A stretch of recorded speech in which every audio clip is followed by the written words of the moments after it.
श्री गुरुदेव दत्त, श्री स्वामी समर्थ. नमस्कार स्वामी भक्त हो. मी दीप्ती पाटील. आपल्या स्वामींच्या चॅनलमध्ये स्वामी_माऊली33 या चॅनलमध्ये आपणा सर्वांचं मनापासून स्वागत करते. आज आपण श्री दत्तात्रय देवतांविषयी गूढ माहिती जाणून घेणार आहोत. आपल्या स्वामींच्या चॅनलला लाईक, शेअर, सबस्क्राईब करायला विसरू नका. श्री दत्तात्रय हे इसवी सनाच्या सुमारे 5व्या शतकापासून पुढे पुराण वाङ्मयात प्रसिद्ध झालेले आढळतात. मार्कंडेय पुराणात 17व्या-18व्या अध्यायात दत्तात्रयांचा उल्लेख आहे. अत्रि ऋषी व त्यांची पत्नी अनुसूया यांचे पुत्र दत्तात्रेय यांना दुर्वास व सोम नावाचे 2 भाऊ होते.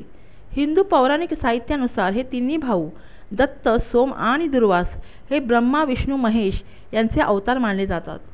पूर्व काळात विष्णूचा अवतार मानल्या गेलेल्या दत्ताचे स्वरूप उत्तर काळात ब्रह्मा, विष्णू आणि महेश या तिन्ही देवांचे अंशरूप सामावून घेऊन त्रिमुखी रूपात उत्क्रमत गेले. दत्ताची नावे व त्यांचा अर्थ. दत्त. दत्त म्हणजे आपण आत्मा आहोत याची अनुभूती देणारा. प्रत्येकात आत्मा आहे म्हणून प्रत्येकजण चालतो, बोलतो आणि हसतो. यावरून आपल्यात देव आहे हेच सत्य आहे, ज्याच्या विना आपले अस्तित्वच नाही. आपल्याला याची जाणीव झाली तर आपण प्रत्येकाशी प्रेमानेच वागू. अवधूत. जो अहम धुतो तो अवधूत. अभ्यास करताना आपल्या मनावर ताण येतो ना. खरे तर अभ्यास करण्यासाठी बुद्धी आणि शक्ती देणारा देवच आहे, पण अभ्यास करणारा मी आहे असे वाटल्याने ताण येतो. हाच आपला अहंकार आहे. श्री दत्त देवाला आपण प्रार्थना करूया. हे दत्तात्रेया, माझ्यातील अहंकार नष्ट करण्याची शक्ती आणि बुद्धी मला दे. दिगंबर. दिक म्हणजे दिशा, हे त्याचे अंबर म्हणजे वस्त्र आहे असा. जो सर्व व्यापी आहे, ज्याने सर्व दिशा व्यापल्या आहेत, तो दिगंबर. जर ही देवता एवढी मोठी आहे तर आपल्यासारख्या सामान्य जीवांनी त्याला शरणच जायला हवे. तसे केल्यासच आपल्यावर त्याची कृपा होईल.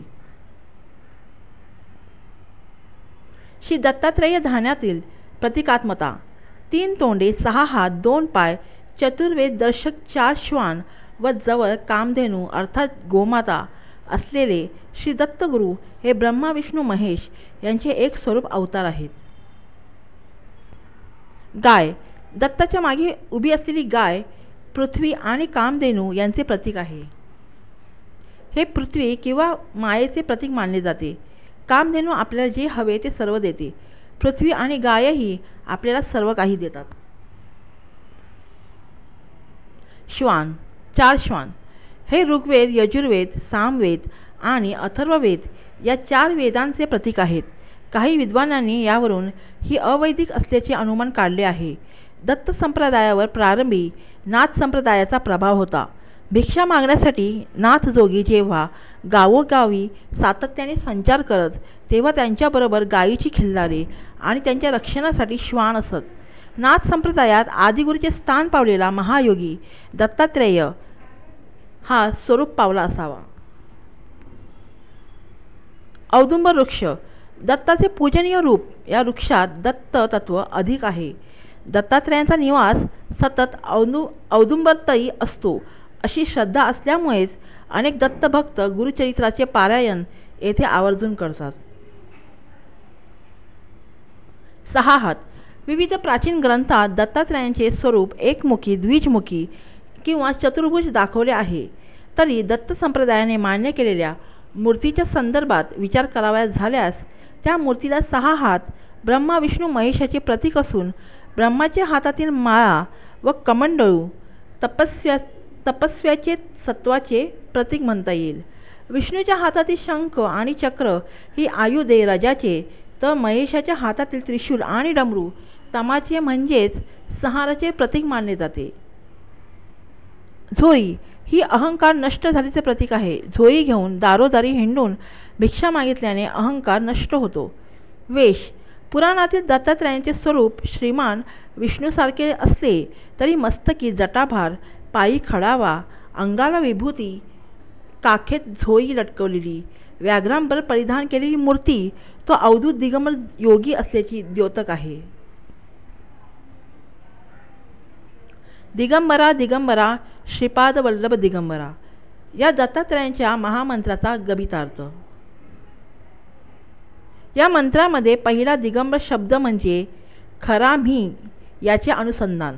मी देह नाही, मी आहे आत्मा. तो आत्मा म्हणजे शुद्ध अहम. तो साक्षी आहे, निर्विकार आहे, अनंत रूप आहे. पहिल्या दिगंबर या शब्दाने त्या शुद्ध अहमला हाक मारली आहे. दुसऱ्या दिगंबर या शब्दाने परब्रह्माचे अनुसंधान साधले आहे. आपल्या भोवती जे सर्व ही विश्व दिसते आहे ते केवळ भासणारे आहे. वस्तुतः ते सर्व एकमेव भगवंतच आहे, परब्रह्मच आहे. परब्रह्मानेच ही अनेक भासणारी रूपे धारण केली आहेत. त्या परब्रह्माला दुसऱ्या दिगंबर शब्दाने हाक मारली आहे. श्रीपाद वल्लभ या तिसऱ्या शब्दाने श्रीपाद वल्लभांना हाक मारली आहे.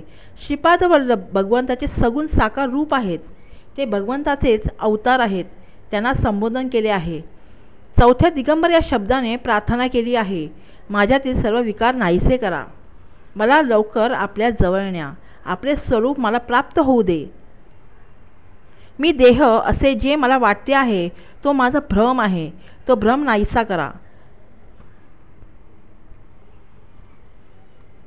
अहम ब्रह्मास्मी हा अनुभव घेऊन माझ्याजवळ तुम्ही दत्तरूपाने या. आपल्यासारखी दिगंबर स्थिती मलाही द्या. अशी प्रार्थना चौथ्या दिगंबर शब्दात आहे. श्री स्वामी समर्थ.